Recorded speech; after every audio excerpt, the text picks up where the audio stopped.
Welcome to another edition of Points of Interest, brought to you by the Lebanon Area Chamber of Commerce. My name is Paul Boucher. I'm the President and CEO of the Lebanon Area Chamber of Commerce.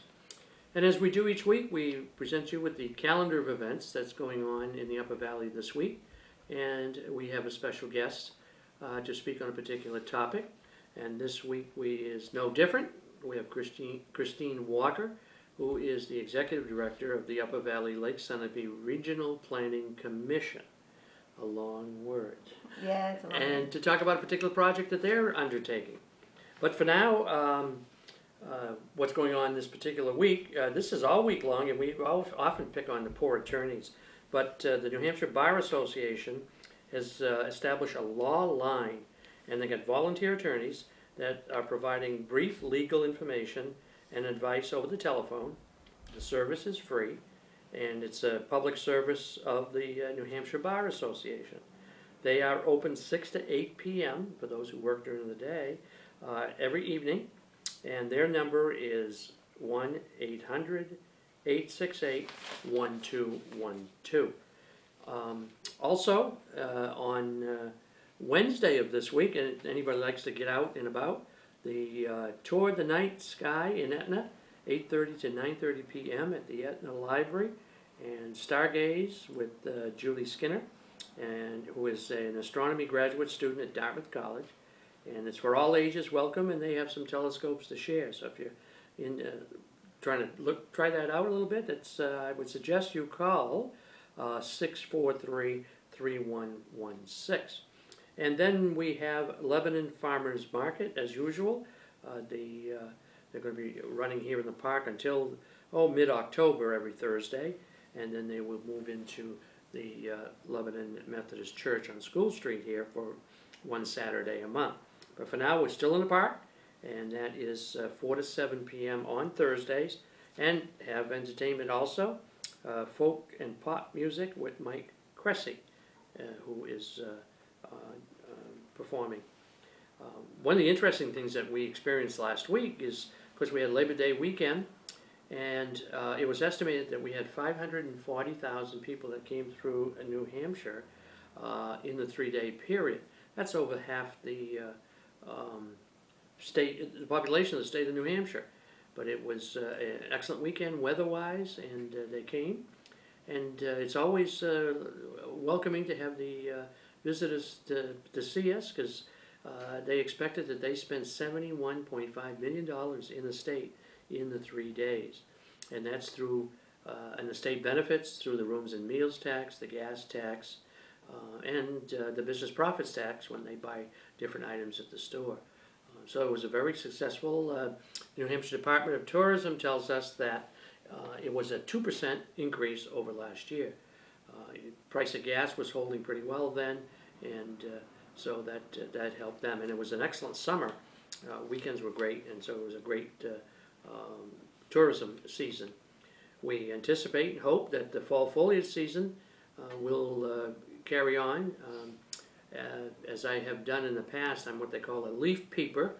I represent the Lake Sunapee, Dartmouth Lake Sunapee region, and every Wednesday I have to call in a report and say how the percentage of foliage is and different routes to take, so they can get the maximum view of the leaves. And that will start this coming week, but I don't anticipate much change for another few weeks. So if you can go to either our website or New Hampshire Department of Tourism site, and you can see what the colors are and what regions and different routes to take. And as I expect in the past, the North Country will start first, and then it'll meander down into our neck of the woods. So summer's gone, and we've started the fall activities. Activities haven't stopped at the Shaker Museum. They are open daily and doing family days and weekends particularly, and you can get a guided or self-guided tour of the Great Stone House and the Shaker Museum out to Enfield. And this summer was a good summer for them. Quite a few visitors came to see that. And finally, after a long construction period, the Shaker Bridge is going to be reopened in Enfield, and that's at 11 a.m. this coming Saturday. Going to have a ribbon cutting and live music and a view of the Shaker Museum also, and that's been under the works for at least a couple of years, so that finally you won't have to go all the way around the lake to get to the other side. The Mascoma Lake Bridge is now open, or the Shaker Bridge as they call it. As usual, the fall programs are starting. Community Arts Open Studio in Lebanon at the Ava Gallery. They begin this Saturday, and it's art activities for children with caregivers, so the younger children can come and open studio and try a particular area that they might be interested in, and that is this coming Saturday. We also have coming into Lebanon this Friday evening, Village People. Those of you who know that group is coming in. Only one performance, I'm surprised, because the tickets have been doing extremely well. And they are here on Friday, 7:30 performance. And I would suggest you, if you are interested, to call the Opera House and to see if there's any tickets that are left. Next week, Steve Vai is going to be in town, 7:30, one performance also, and that's on the 16th. And that is, he's been performing for over 20 years, and he is a guitar player, well known in a lot of the circles. So those are some of the activities that are going on in the Upper Valley this coming week. And we welcome Christine Walker to our program. Christine has been here before when we were talking about, at the time, Intermodal Park. I think the last time you were here with us. And worked very hard on that project, which didn't occur, but maybe in the future. Well, you never know. You never right? know. You just never know. Like to see it come back. Tell us a little bit about your background, where you're from, education, and how you got to this position as the executive director. Well, I originally come from St. Johnsbury, Vermont, so a little bit up north. Have had a variety of backgrounds, actually. Various things such as running retail stores, and I worked at UVM for 7 or 8 years in administration there. Did end up going back to school and getting my degree in natural resource science, and worked basically in the planning industry probably for about 12 years now. So I first came into this position about 5.5 years ago. Oh, and you came from North Country? I was at North Country Council. North Country correct, Council. Yeah, for about 7 years. Yeah. And then came down here. Yeah. And it's been that long already? Yeah. Oh, geez. Seems like yesterday. I know. I've been here for 5.5 years. Isn't that Having crazy? worked with Mr. Frost before that time in that position. So it was, 5.5 years. Yeah. So what do you bring to us today? Well, I just want to tell people and you and all of your contacts about our regional plan and the embarkment on that. We have traditionally always done a regional plan for the region. The last one that was done was written in 2005. It's this really large binder full of data and information, and it's great stuff, but how does it really give us a sense of what the region is and how to move forward, and what sort of things communities should be planning for, and where does it come from?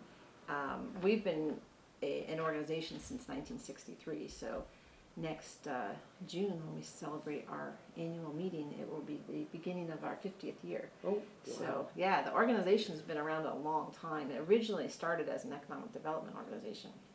I think there were only 4 or 5 communities, and then in 1969, the legislature authorized 2 or more municipalities, if they chose to do so, to create the regional planning commissions. So we only exist because municipalities choose to create us and use our services. And correct me if I'm wrong, but each county has a economic commission like yours? No. Oh. There are actually 9 regional planning commissions in the state. And so that it's consistent with everything else in New Hampshire, there's no consistency. I mean, there's counties, and then there's As you know, because we're both on the Grafton Economic Development Council together, that's one area that's actually in Grafton County. You were just talking about the Dartmouth Lake Sunapee tourism region. That's a whole different That's a whole different. geographic area. So it's, and then right now we're actually working with various hospital catchment areas. So there's those sort of regions. But the regional planning commissions are outlined by the Office of Energy and Planning. And so if communities are in a particular region and they choose to be in another, there's a process they can go through to make that happen, whatever. Your main source of funding is dues that these cities and towns pay to you? No, it's actually not. Our main, we have, well, it's a big piece of it, and it's without a doubt the most important piece of it. Because, well, we just passed this past year a $1.3 million budget. Wow. So, to kind of give you an idea of that, about just over $100,000 of that budget comes from municipal dues. So it's less than 10%. We received this year from the state of New Hampshire $10,081 to do business. Wow. So that's Big contribution. less than 1% of our budget comes from state sources. Most of our funding actually comes from federal pass-through dollars. So, like, the hose that are across the road that you run, we keep traffic counts. We do a lot of. Oh, you do those? Yeah, you never knew that? Never knew it was kind of your Yeah. department. Oh, yeah. Yeah. So we do a lot of that kind of work and data collection work for the Department of Transportation, but those funds come from the Federal Highways Department. I see, okay. So So- they're funneled through. Yeah. So you're out there laying that little cord out there and plugging it in Yeah. or whatever. You never knew Didn't that. realize That's so that. funny. I thought it came Yeah. under DOT, but Yeah, well, no, they hire us yeah. to do a lot of things. But, yeah, we do okay. we actually keep track of all of the inventory, if you want to call it that, of miles of road, and that goes into the database for the Department of Transportation, and it's one of the calculations that's used for municipalities to get their block grant that they receive for maintaining their own their municipal roads that they receive from DOT.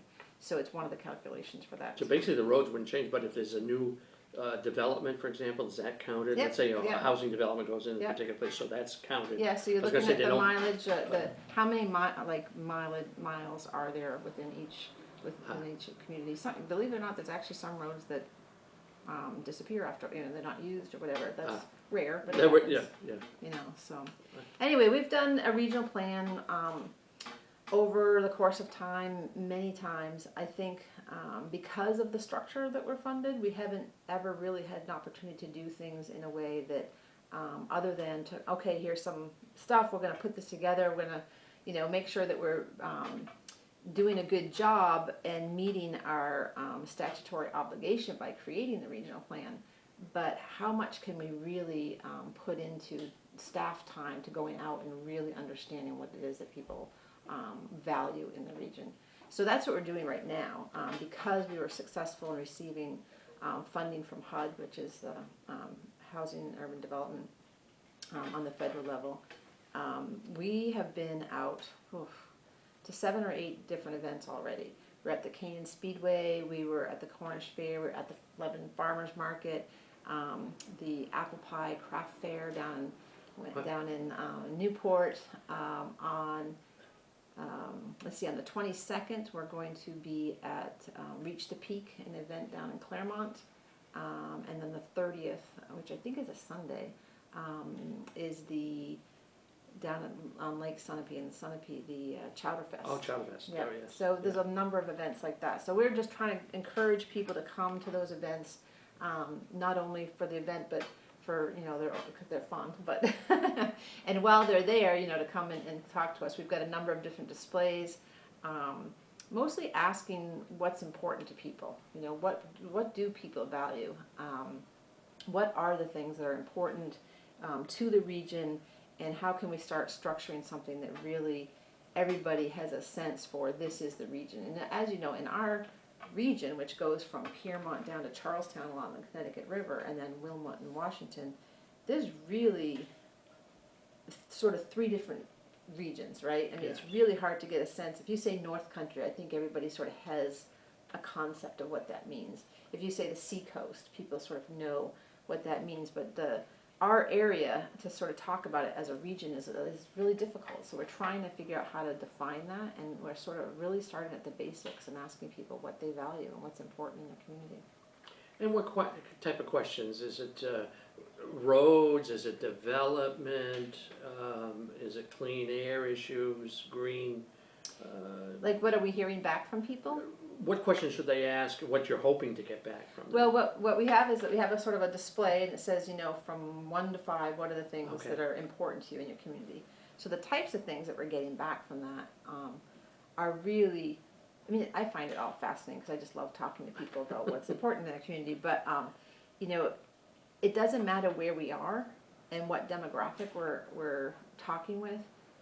A lot of the things are really basic and similar. The having an economy that they can count on for jobs, having jobs available, being able to stay in the region, and stay where people want to live and have those opportunities is really important. We hear a lot about clean water and clean air. We also hear a lot at 2 different events. We heard a significant amount from people about trusting the sort of the structure that they're in. Things about equality, and we heard a number of people express issues about taxes and how those affect their lives, and that they're not really sure if their voice is always heard. So that was really interesting to hear those sort of things. But a lot of really basic stuff like education, transit for older people. So a lot of the stuff that you'd expect to hear, but also really good constructive stuff that I feel like we can really sort of start putting together. Here's some values that people all have in common within our region. So it's been great. We've had, probably with all of the different events that we've had right now, there's probably close to 400 people that we've heard from. So excellent. yeah, it's really nice. I'm sure there's certain things you can't do anything about.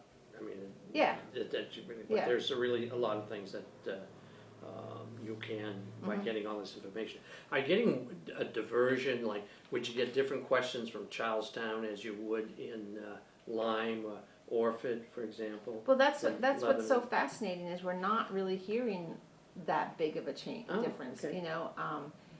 We are hearing a lot of the similar things as far as education and being close to family is really important to people. I have been so inspired, quite frankly. I know it sounds really corny, but I am so inspired by these 20-something people that I'm talking to at these events who aren't necessarily at select board meetings, or if we said come to a meeting and talk about the regional plan, they're not going to No. come and talk to us. But when you go out and talk to them, it's really encouraging how important their community is to them and how engaged they are. I talked to a few different couples that live down in Charlestown, and they had actually moved away when they graduated and got their degree. They moved back because they wanted to be close to their family, and I think that family presence is important to a lot of people. It's definitely, the region definitely seems to be a climate for that kind of sense of community. And you hear that term all the time, I'm like, what's that supposed to mean? But I think when we're actually talking to people, we're getting an idea about what that does mean. And hopefully we can put that in language that makes more sense to people. And, it has a real good sense of place. Well, what does that mean? So hopefully we're going to be able to define that a little bit more.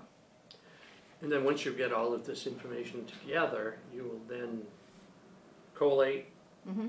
extricate everything else. Well, the plan for the plan The plan is, for the plan. is to say, okay, well, when we're looking at the region and how it may develop in the future and who's responsible for that, it's not us, right? I mean, we are an organization that is basically support to municipalities. The municipalities and the businesses are the ones who really transform the communities. So how can we support that? And where do those initial ideas come from? So what we're trying to do is look at what people have already said is important to them. So one of the places that we're starting is the visions of all 27 municipalities within their master plan. And our advisory committee is going to be looking at that. So we'll take that, we'll take all of our public information that we've gotten, one of which I didn't mention is this visual preference survey. So we've got housing. It's like, what type of housing are you really comfortable in, like that? Where do you feel at home as far as landscapes or town centers? Which was interesting.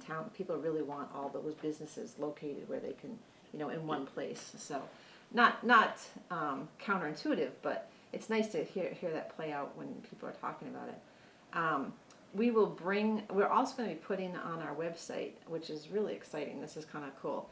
It's a Google platform, and you can basically go and say, you're right here on, this is South Park? So this is School Street. School Street, sorry. So on School Street, you watch out your window every day that you've got an issue and it's really dangerous or something.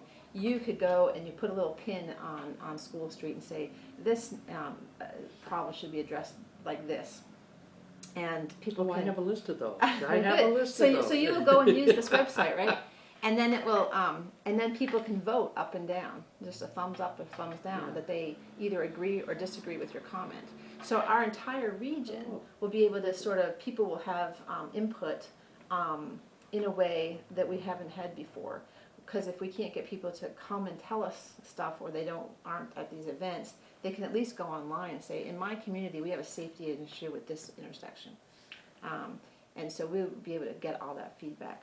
We're hoping to take all of these various places of input and then have focus groups and say, okay, here's where we think this is going. This is our understanding based on feedback. Do we have it correct?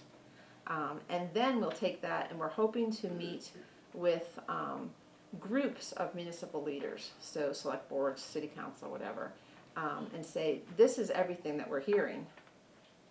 Do we have it right? And then really talk to them about, if these are the values and these are the assets we have in the region, and this is the things that are important to people, what's in our current pipeline that's going to get us there? So what's in all of the capital improvement plans of all the communities? What are the things that need to happen to get us to the place where people say that they want to go?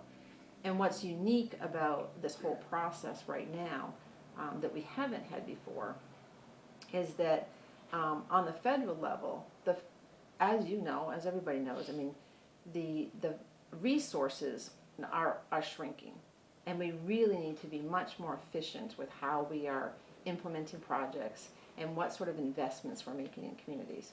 So the federal agencies such as DOT, the EPA, HUD, USDA, they will be looking to these plans in the future to say, okay, well, if you want resources to expand your water and sewer or whatever, is it in the plan? And if not, why? I mean, this is really where you're saying the region wants to go.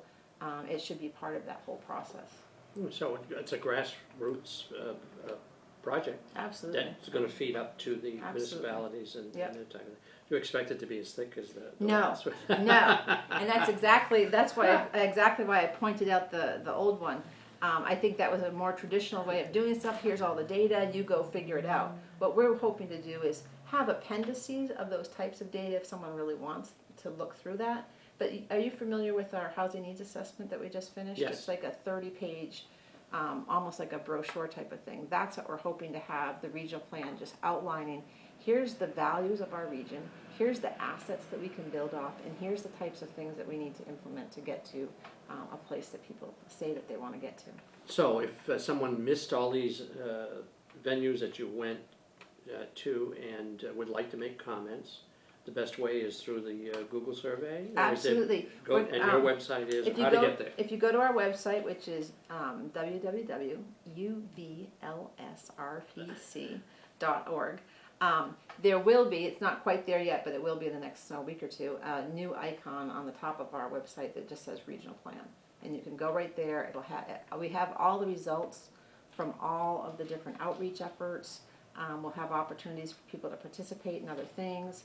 And anyone can come to any of the advisory committee meetings that is overseeing this project anytime they want. And that schedule is on there as well. You know, they can get in touch with us and let us know if there's something we're missing or if there's something else that we should be doing. As far as outreach goes, we're doing what we can with a staff of 10 working weekends trying to get to all these events. But if for some reason the community feels like we're not reaching them, like we do have an event down in Leominster, I think in December or something, and we're trying to make sure we're getting a good idea of the entire region. But if a community says, well, you haven't talked to us, then we'll make an effort to go there as well. And how long a period will you be accepting comments to? Oh, we're always accepting. Oh, it's okay. Comments. But I think You have that a timeline, I yeah, guess, I mean, I think the timeline for the whole thing is we're gonna hopefully start looking at some of the data over the fall and winter. Probably meeting with municipalities maybe this time next year, and then once that's all done, we're still at that point. We'll go out and say, okay, let's have an open public, feedback sessions or something. So I think altogether we're looking at another probably 2 or 2.5 year process to make sure that we're really doing things right. And that's continuing your regular projects that you're Oh doing. yeah, too, we that are you have to really get- busy. Absolutely, I can imagine that. Yeah. Yeah. So. Yeah. Well, Christine, we thank you very much for Thank being with you. us today and informing us of this plan. And if you have some input from the information that Christine has given us, go to their website and put your ideas in there and help this region be a better region by your input. So we thank you for listening, and we'll be back next week with another exciting program. Until then. Thanks, Paul.